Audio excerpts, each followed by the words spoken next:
Ian, thanks for talking to me. The last time I interviewed you, your sister, Ghislaine Maxwell, had just been found guilty at her trial and was sent to a prison in Tallahassee. But since then, a lot has happened. Not only has new evidence come to light, but Ghislaine was interviewed and imprisoned by the DOJ. During that interview, she said that President Trump wasn't involved in any of the things that Epstein was accused of. Shortly after that, she was transferred to a minimum security prison in Texas. Now, there are, as you will have seen, rumors swirling around social media that it was essentially a deal to take some of the political pressure off of Donald Trump, i.e., if she told the DOJ that Trump wasn't involved in any of the Epstein scandal, she'd be moved to a better prison. Is there any truth in that at all? Well, the first thing that we know is that the entire transcript of the interview was released publicly. So what Ghislaine said and what Blanche asked her is known to everybody.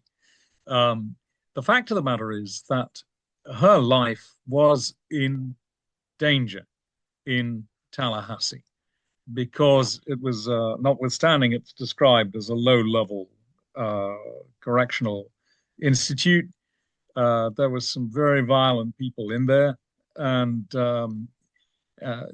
people who are deemed to be talking to the feds, or whatever you want to describe it, are automatically assumed to be shopping others and basically turning state's evidence. So that's never taken very well inside a prison where life is cheap.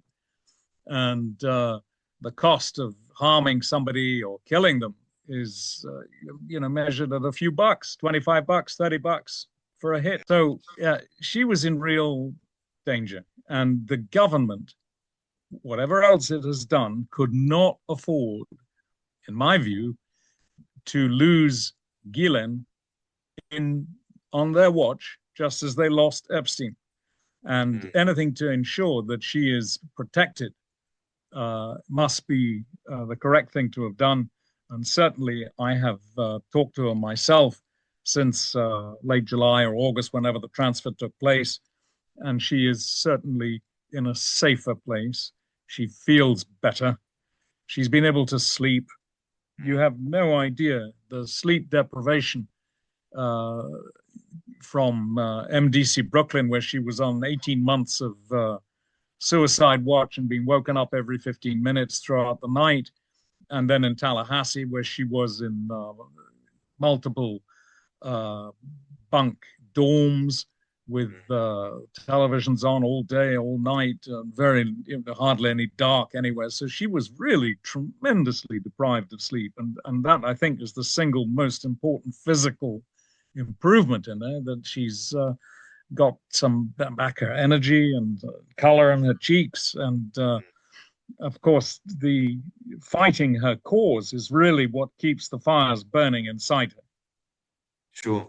And some people, particularly the media, they've portrayed this new prison that she's in as some sort of holiday camp. What's the reality? Look, it's a prison. Yeah. Start with that. Yeah. And a prison is a prison, no matter how you dress it up. I suppose in UK terms, it's sort of similar to an open prison, but it's a prison. And the leaks of her private emails to her family, and above all of her legal emails to her lawyer, which are protected, is incredibly damaging and really disgraceful. And we don't, it's obvious to me anyway, that there's a lot of political point scoring going on here. The ranking Democrat in the Oversight Committee leaked the emails to a news source, which then published it. You can't help feeling that the Democrats are using Ghislaine, or are attempting to use Ghislaine, to beat the president with at every opportunity, and Epstein generally, but Ghislaine specifically. And that's the impression that I get. I have heard nothing of this sort of, some sort of hotel arrangement. She can have what she likes to eat, and the warden's waiting on her hand and foot. I mean, this is just a complete nonsense. Yeah. It's a professionally run prison, which with people who respect the laws and who respect the inmates, and the guards, from what I understand from Ghislaine, are completely correct.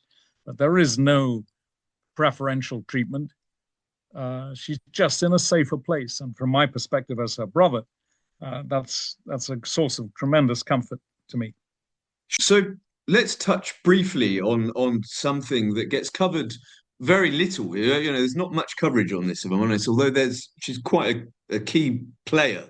So I read somewhere that Maureen Comey seems to think that she was fired by the Trump administration for political reasons, and because she's the daughter of former FBI Director James Comey, whom President Trump has long had his differences with. Do you have any comment on that at all? Well, Maureen Comey was the lead prosecutor of Ghislaine. And as we now know from the habeas petition that Ghislaine filed this week, and I'm sure we're going to come to the contents of that. Sure. One of the central charges is that the government, that is to say the prosecution, that is to say Maureen Comey, deliberately withheld Brady material. Brady material is exculpatory material, which must, under US law, be handed over to the defense, even if the evidence does not help the government, does not help the prosecution. They have a duty to hand over material of that type. It was deliberately withheld. And we know this from Maureen Comey's own words when she took and spoke on oath on behalf of the FBI in a suit bought by a news website called Radar Online back in 2022.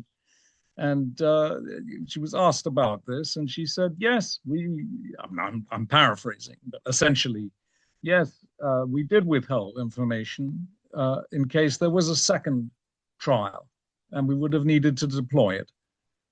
Now, that's out of her own words. So here you have somebody who is defying the Constitution, not handing over, as she's duty-bound to do, information and evidence that helps the defense, and seems to be treating it with complete contempt, that obligation. Yeah. And to behave in that way, effectively to break the law, and she wonders why she's being fired. I mean, you ask yourself the question. I mean, I don't know who is more, who is the arrogant person in here. You know, it's everyone's, the impression is that somehow the administration has got it in for this family.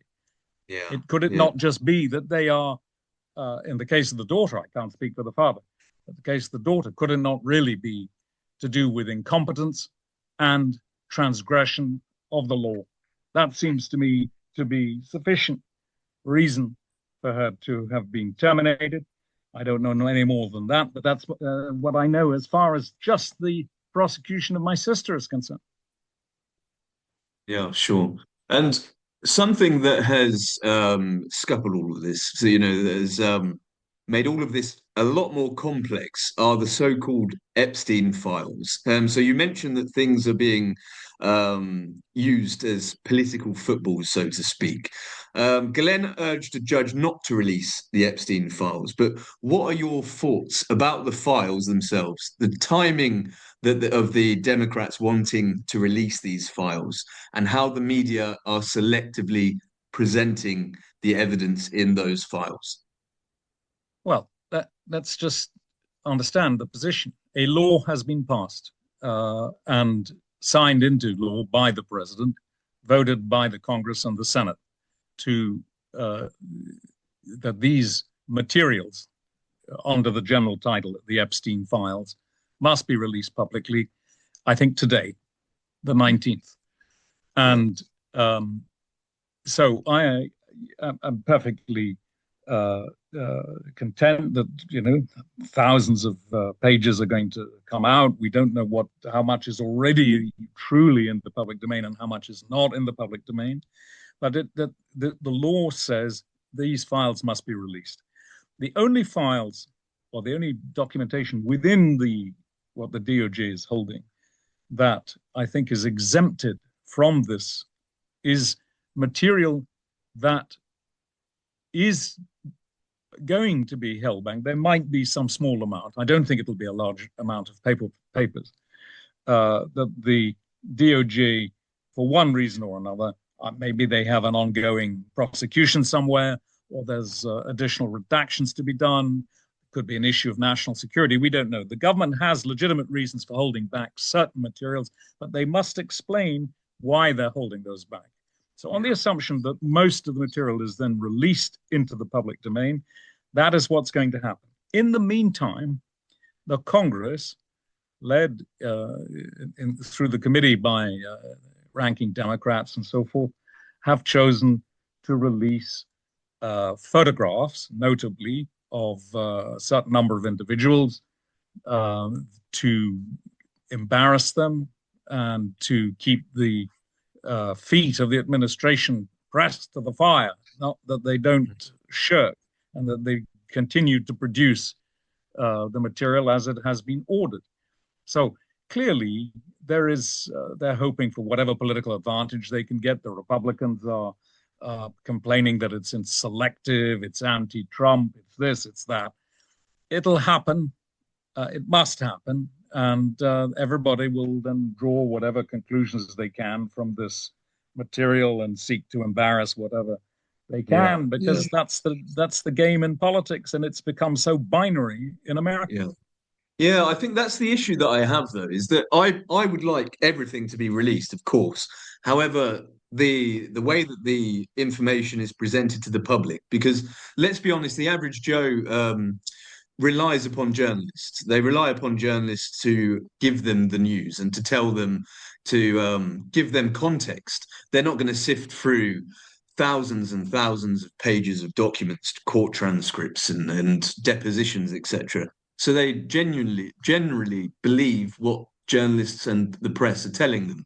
However, we've seen throughout this, not just the Epstein files, but throughout the entire Epstein scandal, that the case has been twisted and manipulated for political reasons, sometimes not political reasons at all, sometimes just to create sensational headlines. And I do worry the files that we've seen released so far have already been misrepresented. So, for instance, the Donald Trump thing, and I'm not a fan of Donald Trump, but I do believe that they have smeared him to some extent. For instance, redacting Virginia's name in one of the emails to make it look like he had been in the home of a victim. So it removed the context that Virginia had already said that she had never seen him do anything illegal or inappropriate. So I do have those concerns, but I don't believe that we are going to see the truth completely from the media. I don't have trust fully in the public. I'd love to, but for them to sit down and look for context away from the media. But anyway, let's move on from onto this habeas corpus, because it's huge at the moment. Because since your sister was convicted, since we last spoke, a lot of new evidence has been coming. So Ghislaine has been busy working on this habeas petition for some time, setting out everything wrong in her case and the subsequent trial, how it was handled. I know that you submitted that, or she submitted that a few days ago, at least. Why do you think the court took so long to upload the habeas petition? And then when they did upload it, it was uploaded with missing sections. Was it just a genuine error, or do you think perhaps it was intentional to time it alongside the releasing of these so-called Epstein files? Well, I'm generally, as between a conspiracy theory man or a cock-up man, I generally on the cock-up side rather than the conspiracy side. So the first thing to say about the petition is that it is no ordinary habeas petition, which is a form with boxes to tick and some small evidence put in besides. And prisoners regularly file habeas petitions because they can, and they are regularly knocked back because they are. In the case of Ghislaine, she has written up, I think it's a 53-page petition, and she is acting now per se, as they say in America, or as a litigant in person, as we say in the United Kingdom. And that is simply because the cost of the lawyers is so massive that Ghislaine can no longer, and frankly, nor can the family, sustain the costs of a permanent representation for her. So she's had to do all the work herself, had to do all the research herself. My sisters have helped to a certain extent, but this is really the product of Ghislaine's own work. So in addition to the 56-page, whatever it is, 53-page petition, there are 143 exhibits coming up close to 1,000 pages of material to support the grounds for relief that are the basis for the petition. Now, it's a federal habeas petition, and the federal courts are quite technologically challenged. So trying to upload a 50-plus page petition and 1,000 pages of exhibits to a technologically challenged court is no slam dunk. No. It's got to go through something called the per se office, because there is an office for litigants in person, and they check that everything is correct and so on, and they acknowledge to Ghislaine that it was properly uploaded to them.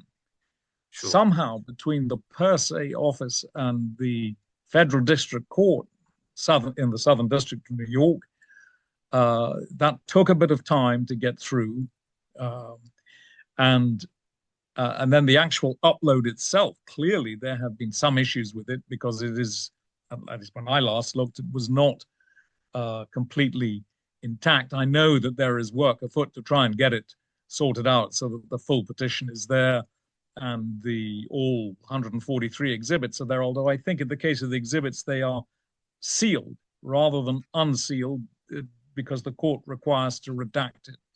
It doesn't matter really what we see on the docket. What truly matters is that the judge who has to consider this petition, that he gets all 56 pages in the right sequence, and that he has access to 143 of the exhibits, so that he's got everything in which to be able to take the decision. So in short, I don't think it was some malefides on the part of the government. No. It sounds. Although my goodness, we've seen a lot of that, but I think in this case, I think it is just it's a cock up, and I think they're going to correct it, and I hope they do. Yeah. So less conspiracy and more the fact that they perhaps need more efficient staff and a better scanner, perhaps. I think it's to do with bandwidth. Yeah, probably, because when uploading is basically you're emailing stuff across, and but the speed at which you can take this material in, if you can only upload it at 15 megs a second or whatever the speed is, it means you've got to break a document down into 1, 2, 3, 4 emails. So you're talking about 300 plus emails. The complexity of it and the capacity to go wrong, it's there. And your sister has already made numerous appeals and been turned down in all of them. What's the major difference between her prior appeals and petitions and this new habeas petition? And more importantly, will the result likely be any different? That's a good question. There are two fundamental differences. One is the nature of the appeal that she's making now, and the second thing is the new evidence that has emerged between when the first appeals were made and today's appeal. So the appeals that she has conducted are, firstly, she appealed to the Second Circuit Appeal Court. That's to say, the appeal court which governs New York.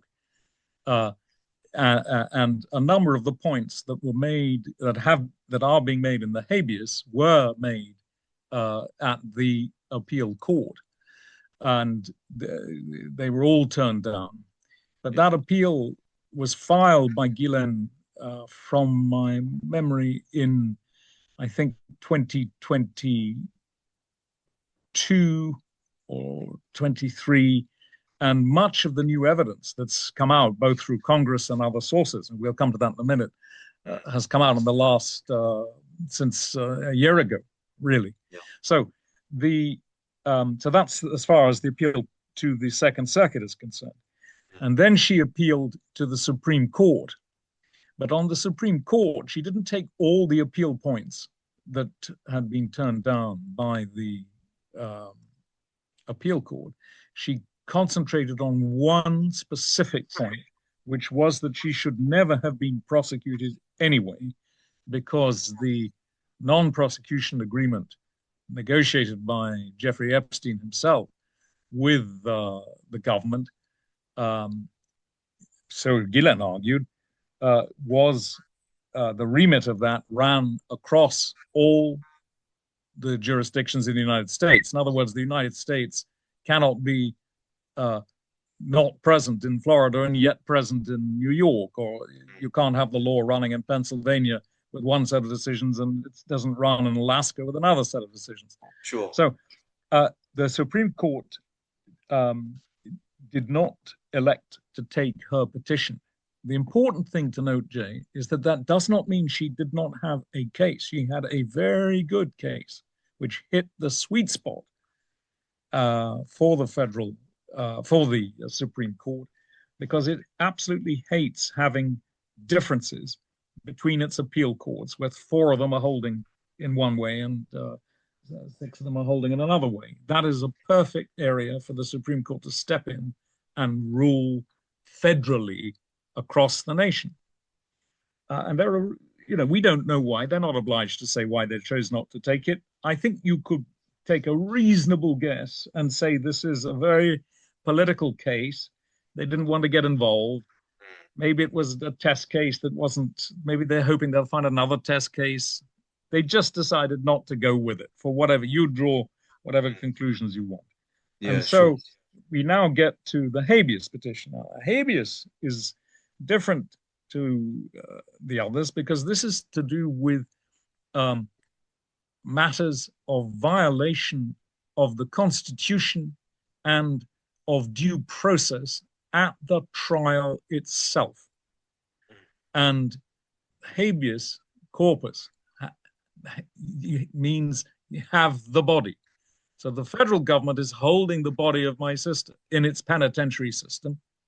And this writ is designed to seek the relief of the same court that convicted her on 9 specific grounds, and I'm sure we're going to come to those in a minute. Yeah.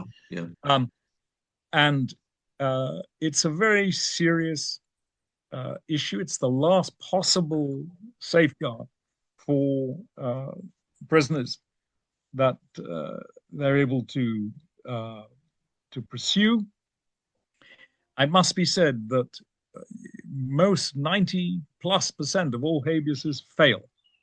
Yeah, and that's the thing. And I've just wondered if you had considered what you'd be doing next if this does fail.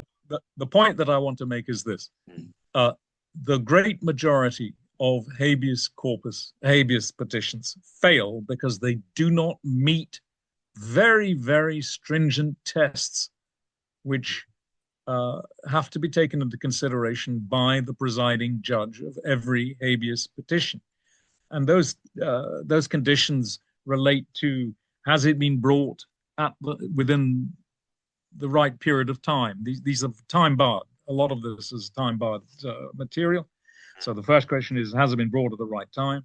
Second, they cannot retry substantive issues. This isn't a petition to say, the jury didn't take this into consideration, or the witness said something, and it's not a retrial. What it is specifically dealing with constitutional and due process issues, and they are very specific. And in the case of Ghislaine, there's nobody who knows her case better than her. She knows it better than any lawyer. The lawyers are obviously crucial for helping with legal authorities and nice turns of phrase and the like. But Ghislaine knows her case backwards. And she believes, and I believe, and if you read the petition carefully, it is incredibly well structured. It's got tremendously lengthy legal authorities underpinning it. And above all, it has incontrovertible evidence sustaining each one of these grounds. Yeah. And as I said, some of the grounds were already rejected by the appeal court in whenever it was, 23 or 24 even, but nonetheless, they were rejected before the evidence that Ghislaine is now deploying has come out. And it is entirely possible that the appeal court would have come down on a different point of view. Yeah. Had they had this evidence. Let's touch upon some of the important parts of that habeas corpus, because it does list some quite shocking examples of how Ghislaine not only didn't receive a fair trial, but how her constitutional rights were abused. So let's start with the first point in your family statement, because the statement was quite a good summary of sorts of that habeas. And you state in there, prosecutors hid witness evidence from 2006 that contradicted the same witness's testimony in her 2021 trial.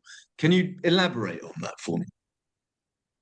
Well, firstly, how do we know this? We know it because Governor DeSantis, governor of Florida, chose in December 2024, exactly a year ago, to release publicly the state grand jury documentation relating to the 2006 indictment of Jeffrey Epstein. So that's the source. And we were able, or Ghislaine was able then to see what evidence was put forward to the grand jury to enable it to order the indictment of Epstein in 2006. And one particular piece of evidence was provided by a crime scene manager by the name of Gregory Parkinson.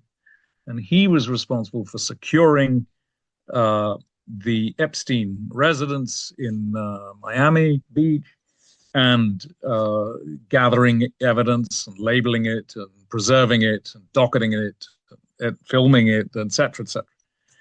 And what he disclosed about one particular piece of evidence, which was extremely important in Ghislaine's own trial, related to a massage table. And what he said about it in 2006 and what he said about it and what was produced in 2021 are different, significantly different. Right. And that evidence was suppressed and hidden. The government knew about it because the government indicted Epstein in 2006, and the government paid Mr. Parkinson in 2006 to secure the crime scene. Now, the issue with this massage table is that it was the central piece of evidence on counts 5 and 6 relating to interstate commerce. And those two counts carried the highest penalty of 20 years of imprisonment. Yeah. If the massage table was not, that was deployed and wheeled in with great fanfare into the courtroom. I was there that particular day. I remember it myself. And I thought, what is this? Yeah, I saw the Anyway, sketches from the courtroom. It was theatrically wheeled in and yes, for jurors yes, to and gawp it at was as though it was pointed some kind of to. sacrificial altar. It was very theatrical, and Mm, I don't know. I cannot now recall because it's 5 years ago, whatever it is, 4 years ago. mm. Uh, which prosecutor, pointed to it and tried to imply that this was the one on which I think the witness Carolyn had been abused, and that Ghislaine had brought this about and had been involved. And it was an immensely emotional, it appealed to the emotions of the jury. Mm. And we know that that landed powerfully with the jury because one of the jurors, juror 50, Scotty David, in post-trial interviews, said so and said that the jury found the massage table compelling, Yeah. and also other evidence, but that particular piece, highly compelling. Yeah. Now, when you go back and you study carefully the evidence and you see what was in fact brought out, there is an immense dispute as to whether or not what was produced in 2021 was the same thing produced in 2006. It seems to have been a label which said made in California, which was crucial for proving interstate commerce, as in a California made table turned up for massage purposes in Florida. Now, the massage table that was taken in 2006 didn't show any labeling.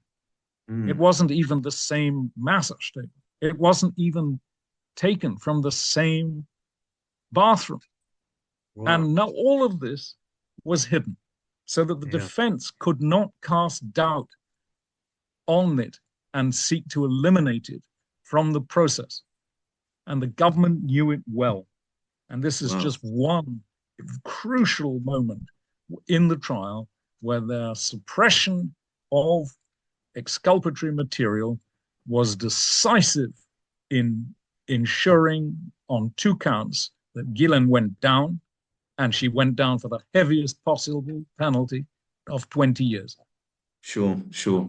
And the habeas also states there are only, you've talked about jurors, but the habeas states there are only 9 of them, which of course is unconstitutional. Why? Why were there only 9? Well, I mean, there should were, be of course, 12. There were 12. Jay, let there be no mistake. I was in the courtroom. I saw 12 jurors. So there were 12 jurors. The family statement just basically short-circuited in this way, that we know that juror 50 had prior sexual abuse that occurred to him when he was a boy or a young man, and he failed to disclose it on his juror form. And by failing to disclose it on his juror form, he deprived the defense of the opportunity to strike him for cause and probable bias. So he hid it. And we also know, as part of the same conversations and interviews that he gave post-trial, that he confirmed that 2 other members of the jury also had prior sexual abuse experience that had happened to them, and were able to corroborate what he had introduced as his own experience into the jury room, even though they are only supposed to be discussing what's going on in the courtroom. And the relevance of their own abuse is shocking in the context of deciding if someone else, nothing to do with them, has been involved in this or hasn't been.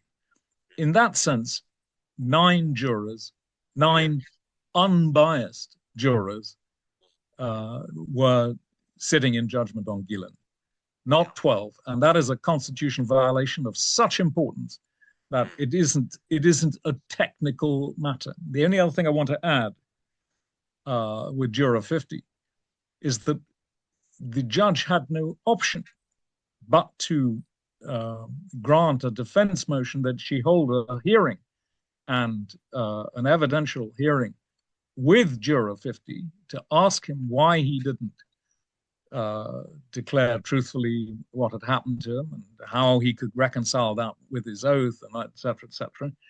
And critically, at the start of this evidence taking, she said, "You must tell me the truth. If you swear to tell me the truth, I will grant you immunity." So on the basis that he had a get out of jail free card, he could say anything he liked that sounded vaguely plausible.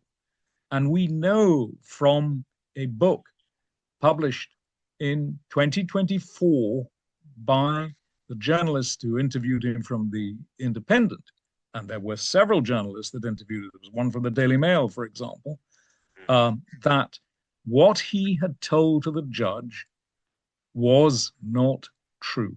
He perjured himself based on the evidence reported by the journalist of her own conversations with him. So, sure. I mean, that is, and that's really that's a huge, to me. great. I think that's one of the biggest points in the habeas corpus. One of the biggest problems in the trial, and Professor Alan Dershowitz said to me that point alone should have triggered a mistrial. So it's not, it's something that people need to look into more. But the fact that he was just given a get out of jail card for, so to speak, is just completely deplorable, I think, because it's just a basic right to have an unbiased jury. But you also mentioned in your statement that there was a conflict of interest, that counsel for accusers acted as de facto prosecutors. Again, if you could expand on that, if you would. Sure. The Supreme Court holds that the government cannot outsource prosecution to an interested private party, interested in the financial sense.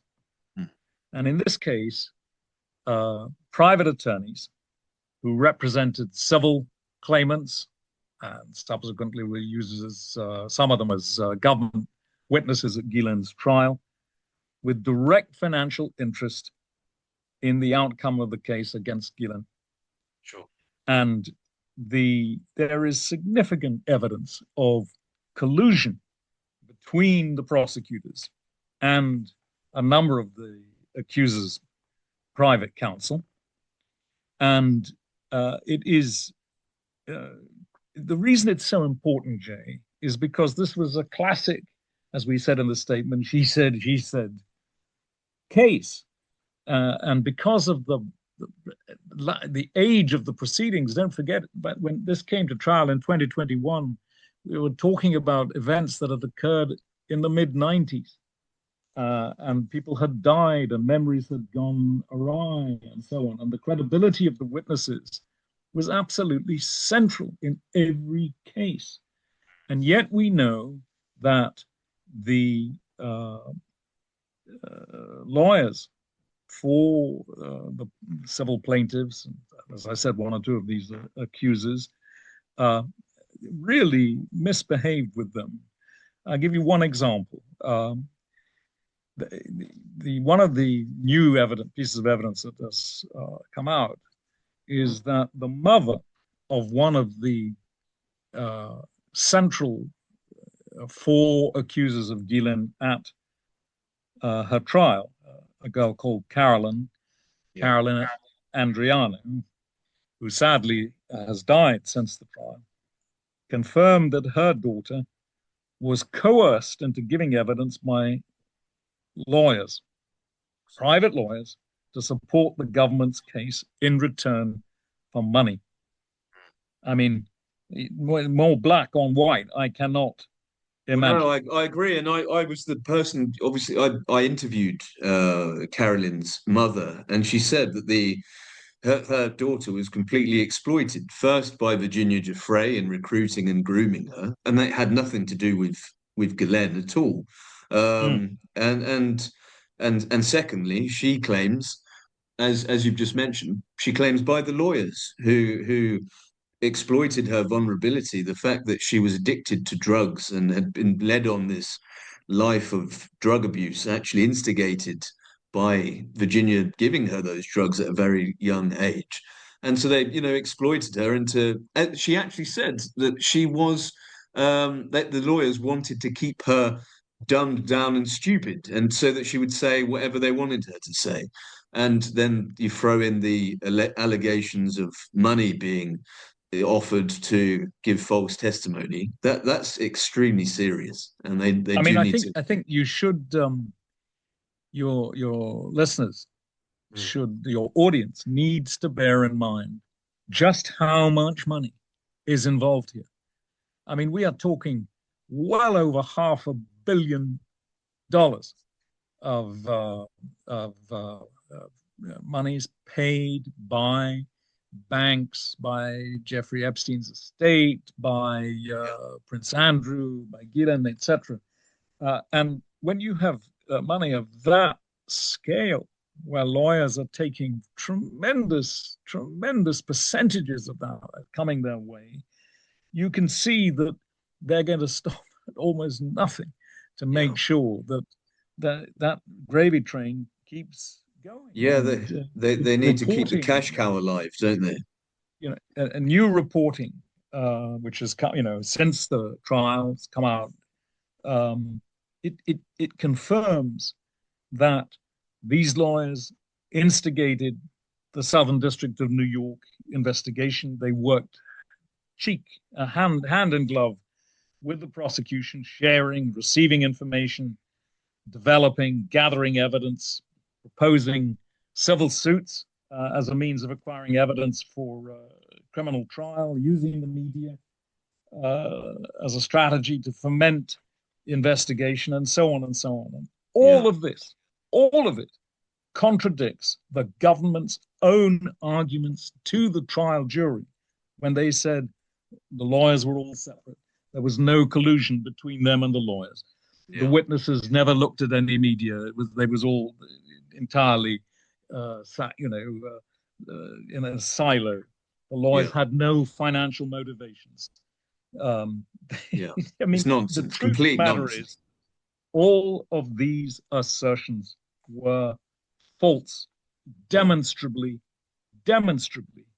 Yeah. So bad is this, Jay, that in the case of one set of lawyers whose files were critical in the case of Ghislaine and critical for the prosecution to get their hands on, that they went in front of a judge and completely pulled the wool over that judge's eyes as to the government had carried out its Brady obligations and there was no collusion, and managed to obtain the lawyers' files, which were subsequently used to pull out 2 new charges, perjury charges against Ghislaine. And so there's a cross-fertilization from the civil suit into the criminal suit. And so this is you cannot do this. The law says you cannot shop a government prosecution to private lawyers. It is wrong under the law. It is deeply unethical.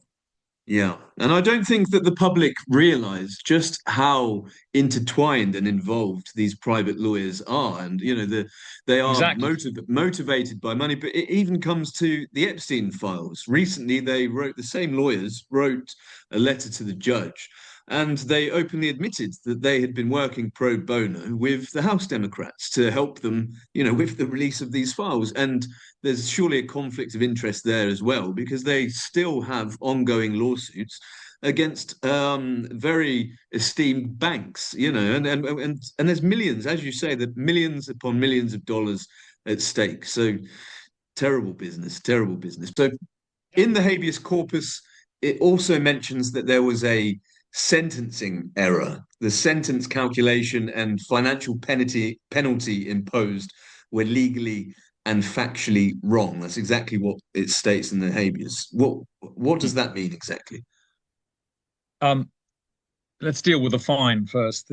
Ghislaine was fined $750,000 And the calculation of that fine was wrong, both as to fact and as to on the basis on which it was taken.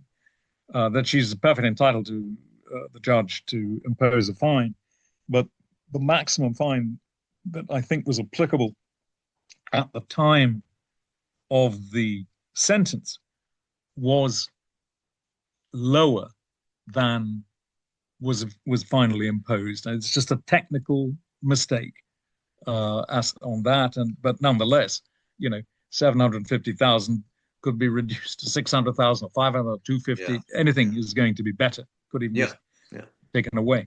The sentencing issue is really significant, because there again there are applicable sentence guidelines that the judge really is obliged to stay within, and it seems fairly clear that she did not. And there are also issues as to how non-participating witnesses such as Giuffre and Sarah Ransom were allowed through lawyers to read statements, impact statements, into the record, which meant that it definitely added at least a year or two or more to Ghislaine's sentence. Yeah. But anyway, so there are some technical issues relating to the fine and the sentence, which any fair-minded and objective judge should be able to get to the bottom of very quickly. Well, you touched upon the victim impact statements, and when I assessed those, I think it over a period of around a week, I delved into every single witness statement and fact checked them all, and contacted some of those witnesses. Jay, one second, there's a phone going. Excuse me, you're going to have to repeat that. Just 1 second.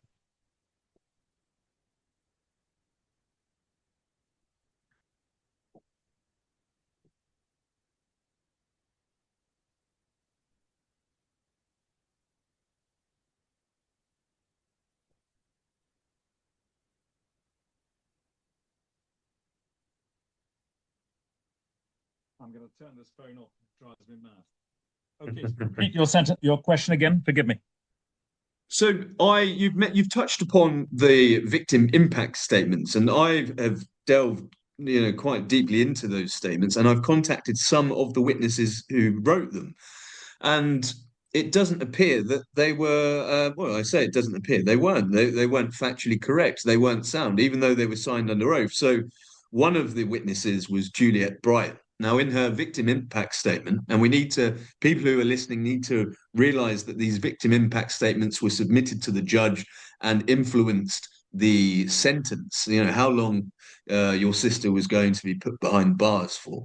In Juliet Bryant's alone, she claimed that she had been on the island, that she had seen Ghislaine operating, in her words, some sort of sex trafficking operation, that she had seen her send girls to bedrooms to Jeffrey Epstein, had recruited girls, etc., etc.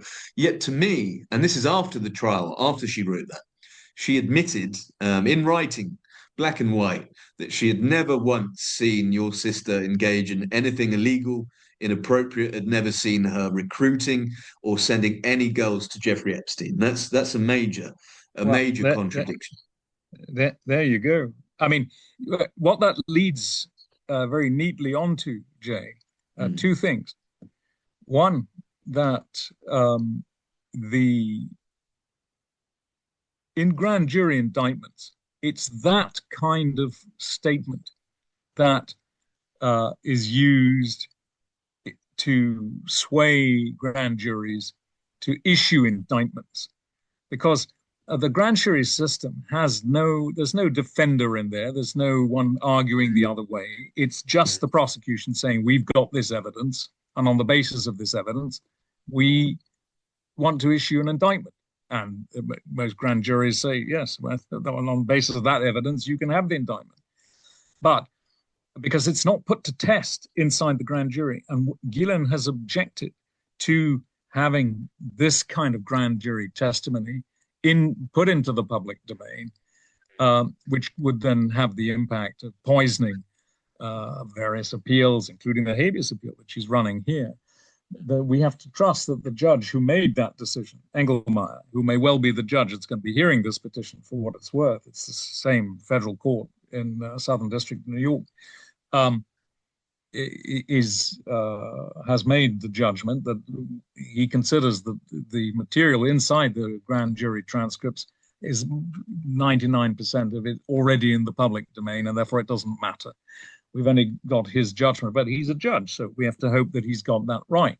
Now, the other key point that is so central to this habeas is that the grand jury transcripts of the Epstein indictment of 2006, released by Governor DeSantis a year ago, were not able to be deployed by Ghislaine at her trial, which is truly was immensely damaging to her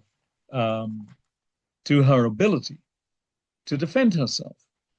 And the new evidence reveals coordination by the accuser's attorneys on the one hand and the government on the other to conceal Brady material, because it allowed, that withheld material allowed the court to deny Ghislaine the ability to introduce exculpatory evidence about the Southern District of Florida's 2006 investigation of Epstein and why she was not charged at that time.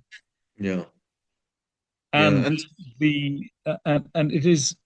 this was suppressed, and the Miami police detective in charge of that inquiry, of that investigation, a man called Detective Ricceri, sadly has died. But in the 2016 civil case between Virginia Giuffre and Ghislaine, he was alive, and he was asked in terms of all the 70 witnesses, women that he interviewed, alleged subjects of abuse by Epstein. Was Ghislaine Maxwell's name ever mentioned? No. Was Ghislaine Maxwell involved in any way in this abuse? No. Now, how can that not be relevant in the 21 trial? It's just, to me, extraordinary and wrong that through the concealment of exculpatory material by the government, in cahoots with the accuser's lawyers, enabled the court to accede to the government's objection to this material being put into the public record. Yeah. And so I've spent over 5 years now investigating all of this and interviewing key witnesses. And again, what you say there, that she was never, your sister was never named as a recruiter or anyone who'd done anything illegal is massive, and something I explored because, just to fact check it. And I found that every single witness I spoke to had not been recruited by Ghislaine, and she was not involved in their alleged abuse. So just for people who are listening, the media now have given the false narrative that Ghislaine is some sort of trafficker. She was the head of this big operation, when in fact, the people who I spoke to, the people who worked for Epstein, who arranged these massages, etc., were people like Sarah Kellen. None of them mentioned Ghislaine Maxwell. So what was, to set the record straight, what was Ghislaine's role in Jeffrey Epstein's life? Look, I think the most important thing that needs to be said at this junction is that the death of Jeffrey Epstein in government custody, in what are, without doubt, murky circumstances, whether you believe he killed himself or whether you believe he was killed, at some point it doesn't matter, because the man is dead. Yeah. And because he died on the government's watch, the ranking political appointed head of the DOJ, Attorney General William Barr, was furious, absolutely furious, and embarrassed beyond belief that this had somehow come to pass. He needs to find somebody to bring to book. And it turns out that Ghislaine fits the bill. She's high profile. She's got a well-known name. She moves in exalted circles. She was certainly very close to Epstein for a period of his life. She's the perfect person to reverse engineer the case against Jeffrey Epstein to make it against her. And we know from all the new evidence that's come out that that is precisely what William Barr authorized. Not only did he authorize it, but he personally oversaw the disgraceful, really disgusting regime that Ghislaine was subjected to in MDC Brooklyn for the suicide watch, the sleep deprivation, and all the other humiliations. She didn't sleep one night for 600 days in the bed that she was designated to have slept in MDC. They kept moving her every night to another cell, another cell, all designed to hollow her out physically, so that come the trial, she could not take the stand, she could not defend herself. So we have a situation where she is physically reduced to a shadow of the girl that I know to be my sister, on the one hand, and they hollowed out her defense in ways which we are now able to expose on the other. They were determined that Ghislaine would pay the price, and boy, is she paying that price. So that's what I want to say on that. As to the role that Ghislaine had in Epstein's life, I mean, I think there's no issue that in the early part of that relationship, they met, I don't know, 91, 92, something like that. She was in love with him. They were an item, but they never cohabited. She didn't have a key to his house in New York, or let alone in Miami. He didn't have a key to her house. They were not partners in that sense at all. And that element of that relationship probably lasted maybe 4 years as lovers or something like that. That she then went on to have a much more professional relationship with him is also without doubt the case. He had very many properties, substantial properties in New York, in Miami, on the island, in New Mexico, in Paris, and so on, which were major construction issues and projects, a bit like hotels. They were all really very substantial affairs. And she really took over the whole of the management of that side of his life. And what is also now clear is that he was leading a double life. And I think Ghislaine reached a point really where she realized that this man was never going to ultimately turn into Mr. Right. And she ended up in a full-blown relationship with another gentleman by the name of Ted Waite for at least 7 years post 2003. So the affective side of her relationship with Jeffrey would have gone from the early 90s to the later 90s. It became much more professional 2000 up to about 2003. They were still involved one way or another because she was still helping him with his various projects from here and there, but at a much, much smaller level. And this kind of issue about who's organizing masseuse and so forth to come and visit him, she was not involved in anything to do with that, as far as I know. Yeah. And a lot of the disinformation about your sister actually came about from Virginia Giuffre. And she obviously, has since been proven to have falsely accused numerous people, including Professor Alan Dershowitz, and she claimed she was trafficked to foreign presidents and then admitted she'd never met any. She claimed she'd had sex with Prince Andrew in New Mexico and then admitted it didn't happen. I could sit here for an hour. You probably read some of my stuff, but what are your thoughts about Giuffre now? Now, I understand she tragically has died. However, I don't think that that should stop people from digging into her and looking at the impact that her lies had upon your sister's case. Look, I'm on public record as saying I don't, and I haven't shed a tear for the loss of Miss Giuffre. And I'm not going to pour out some unheartfelt words about it. However, what is true is that she did have a difficult life, in many ways a tragic life. And she was abused by her father. She was abused by her father's friend. She was a bit of a wild, feral child. She fell in with bad people. She seems to have gone on the game at some point. She certainly took a fantastic amount of drugs.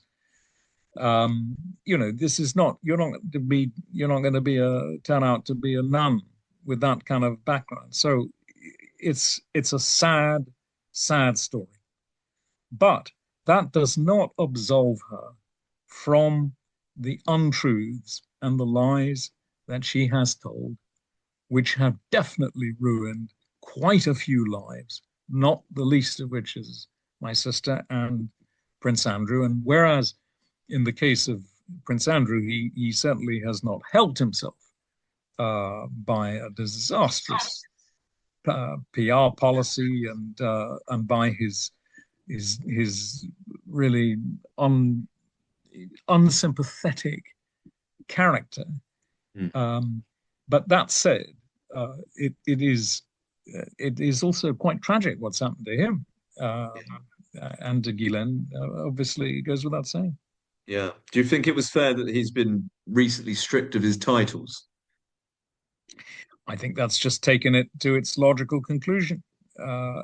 He's the hue and cry in the UK in particular has been so significant that the Crown really could not ignore it. I don't know where the real impetus inside the family came that should be done to him.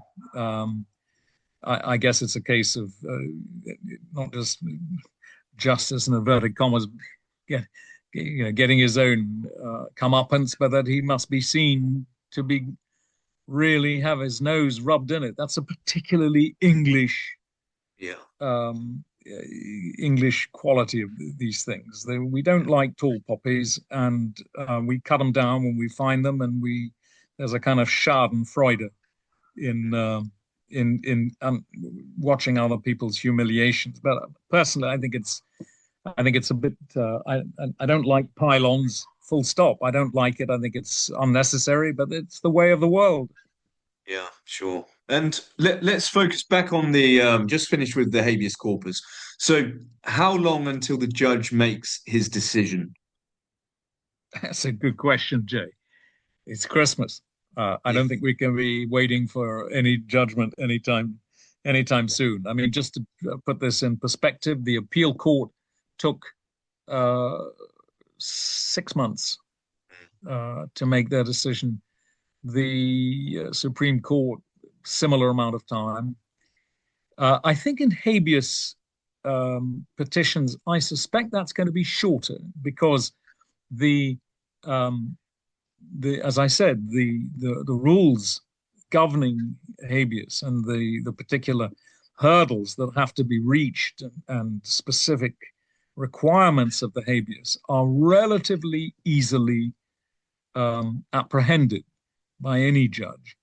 And that's why so many of them are chucked out pretty quickly.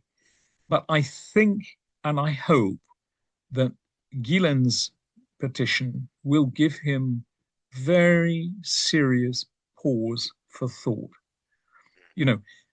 he's entitled to say, well, I'm not going to go behind the judge's decision here, or I'm not going, she had discretion there, or she was entitled to do this or take that view, and so on. But when it comes to black and white binary evidence that shows what the government should by law have done, and in the case of the juror or jurors that were not straight about their backgrounds and did not therefore enable the defense to strike them for cause, I think that these are very serious points, and I hope at the very least he will order an evidential inquiry into certain of these aspects, because they merit such an inquiry, and because if there is doubt in the public's mind that a fair trial did not take place, then that is not good for the justice system. And it doesn't matter if you're called Ghislaine Maxwell and everybody hates you. You're still entitled to a fair trial. You are still entitled to 12 jurors who are not biased, or at least make the best effort they can not to be, and disclose where they are in doubt about it. You're entitled to that. You're entitled to expect that the government hands over material that it is duty bound to do. If none of those things take place, then you might as well chuck away the key and have banged her up without the trial, because that's exactly what happened. Yeah. And so, worst case scenario, though, and this habeas petition fails, she can, of course, appeal the decision. But if that fails too, what's the next step, the final step? Will she seek a pardon from President Trump? Look, I think this. I'm not going to go there, Jay, because I want to see how this plays. Sure. I think that we will.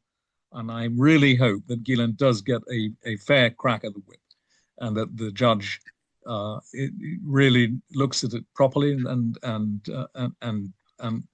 gives her some relief. And there are numerous things he could do. He could reduce the sentence. He could reduce the fine. He could have an evidentiary hearing. He can declare a mistrial. He can order a retrial. He can release her on this. He's got lots of options in front of him. So I'm hopeful that he will see that this is a case that deserves for him to issue some relief. Sure. That's the first thing. The second thing to say is that were Ghislaine to seek a commutation of her sentence or a presidential pardon, she must have gone down the route of the habeas, because any such request, any such application, and it's a form to be filled out like anything else in the world, you must be able to declare that you have exhausted all possible lines of appeal. You've been to the Supreme Court, you've done the habeas, you've appealed, they've gone. It's finished. There is no other. So that it's a requirement that you have exhausted the appeal process. That is also true, Jay, in the case of repatriation. Should Ghislaine decide that that is a better option, that she must also have exhausted all the appeal process there. So that's a technical point, but nonetheless it needs to be said. Yeah, sure. As to whether she would go down a commutation or a pardon route, or a repatriation route, if that is not available, I think we have to see how this plays out, and then we can be very happy if you invite me back to come back on your show, and we can then discuss what comes of it. The only thing I can say is that whenever President Trump has been asked about it, he has said that he has the power to grant her a commutation or a pardon, that he hasn't thought about it and no one has put it to him. So let's leave the last word with President Trump. That could be dangerous. But yeah, why aren't journalists telling the truth about any of this, Ian? So for throughout the whole duration, not just about your sister's trial, but about her before the trial, for probably over a decade, journalists just seem to refuse to tell the truth. And they've been promoting false accusations from discredited witnesses like Virginia Giuffre, while intentionally ignoring any evidence that supports the innocence of the accused, evidence that supports people like your sister, for instance. Why are they I'll tell doing that? I'll tell you why. Uh, it doesn't fit the cultural narrative. Remember that when this blew out, when Epstein was arrested for the second time, 2019, we'd just come over the cusp of the high point of the Me Too movement. Mm. And that's a movement in shorthand basically says, believe all women. Mm-hmm. And that is fine as an idea, but when President Biden, and people have often forgotten this, found himself when he was running for the presidency in 2020, and he was accused by a lady from many years earlier in his life of being handsy, if you know what I mean. Yeah. He had to react, and he had to react carefully. And he said something rather nuanced. He said, he didn't say believe all women, well, all women must be believed. He said all women must be heard. Mm. It's a very subtle difference. So what it says is you're entitled to be heard. Your story, your abuse, your allegations, you're entitled. And indeed, they must be heard. But it doesn't follow that they must be believed, because the difference between being heard and being believed is the difference between can you stand it up?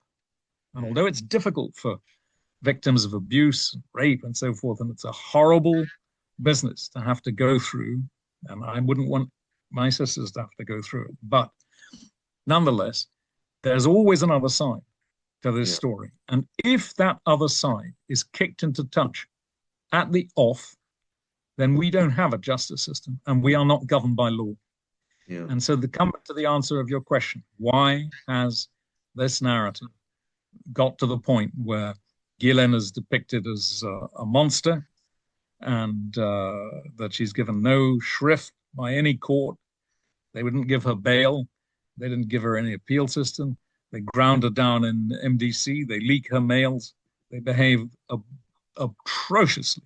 And all the time from the sidelines, the family of Giuffre is asking for more pain. She must suffer more. She must have her nose rubbed. She must not have anything. She must not have a life. She must stay in jail forever. Obviously they've lost their sister, but it doesn't follow that my sister should have to pay the price for their sister's lies and for the many lies told by many of these people, including other accusers, most of whom did not, by the way, feature in the trial of Ghislaine. Notably, Giuffre didn't feature, nor Ransom and others. And why was this? Because their evidence was so difficult to present. If you're a prosecution, it was going to be shot down by the defense every time, and they couldn't make it stand up.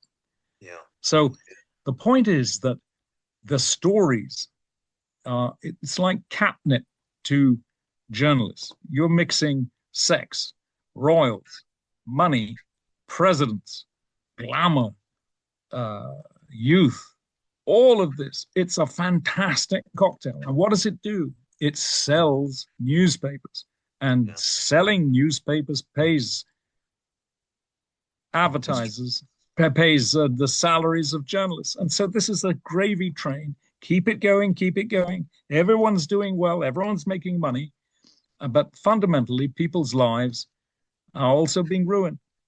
Yeah. So, I mean, that's the real story here.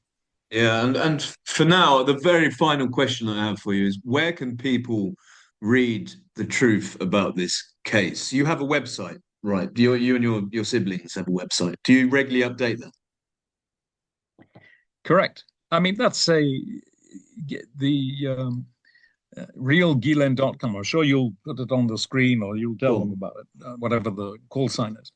This is simply, it's a factual site, and it doesn't seek to big up Ghislaine. It says, look, you want to know the basics about Ghislaine Maxwell? This is what's happened. This is how it's happened. This is how the judgments. These are the appeals. Here are the news items, and so on. It's a factual case. It's a factual website. It's not very glamorous. It doesn't have too many bells and whistles. It just says what it does on the tin. And so by all means go there. But luckily, there are journalists such as yourself and others that have been prepared to read the documents, that have been prepared to look at the petitions, and have also been prepared to hold certain journalists and other players to account, so that at the moment, sadly, you're in the minority. But as the evidence comes out, as the Epstein files gradually put into the public domain, the chance to read, the key thing that I want people to take from Ghislaine's petition is that there is a whole other side of this story. This isn't new evidence in inverted commas. It's old evidence that was suppressed. Yeah, exactly. It's not complicated. And why do people not want to read it? It's because, they don't want to give Ghislaine the time of day. I'm her brother. I don't have a choice. I love her. And I want to see her get justice, real justice, not this hangman's justice. Of course. Well, I've taken up enough of your time, and I really do appreciate your time, Ian. Thank you.